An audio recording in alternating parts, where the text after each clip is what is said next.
last winter, sold our family house. And it was a 4-bedroom house that had been added onto. And so when I moved into a 1-bedroom apartment. You can imagine the downsizing that happened. And I still have lots of things. I even unpacked a box that was under my dining room table last night.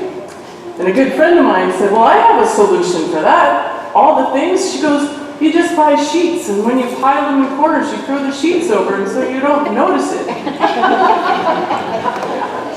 And I was like, oh my God, that's why you can't get into 4 rooms in your house. So. But it says something about us when we become attached to things, and even though they're things that we don't ever touch, they're still there.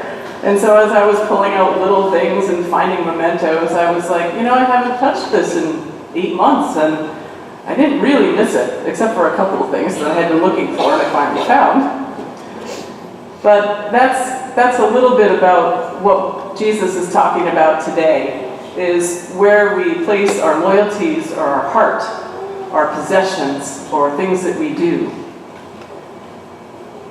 Now Jesus, when he talked to the people that day, was facing not only the Jewish authorities, but people that were called Herodians. They were actually Roman citizens. And so it turns out the Jewish people had sided along with their occupiers, Rome. And so Jesus knew he was in a trap, and so he asked to see the coin for the tax, a denarius.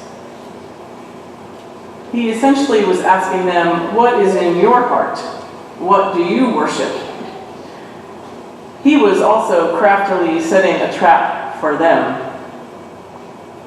When he asked to see the coin, he wanted to see who might produce one, whether one of the Romans or one of the Jewish people. Because you see, if one of the Pharisees had pulled out a coin to show him, only one coin could pay the tax. And it was a Roman coin. And so Jesus asked who was on the likeness of that coin. And of course, it was the emperor. And along with the image on the coin is an engraved confession of Caesar's divinity, that Caesar was God. So that meant that any Jewish person holding that coin was breaking the first 2 commandments. Love the Lord your God only, and you shall have no other gods before me. So Jesus' questions were answered without any trace of saying a word, just seeing who gave them the coin. And he left the implication that they were breaking the Jewish law just hanging in the air. He didn't have to say anything. He simply replies, well, you just give to the emperor what is due the emperor, but you give to God what is God's. With those simple words that day, Jesus offered a challenge, and it's a challenge that still resonates with us today. Now, I imagine some preachers in pulpits today, because this is lectionary and our churches around the country are preaching on this text, I imagine some preachers are going to use this challenge as a challenge, or maybe, dare I say, a way to guilt their congregations into stewardship giving.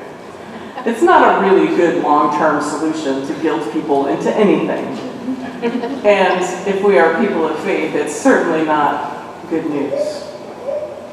I would rather have us hear the word Jesus used when he asked whose image was on the coin.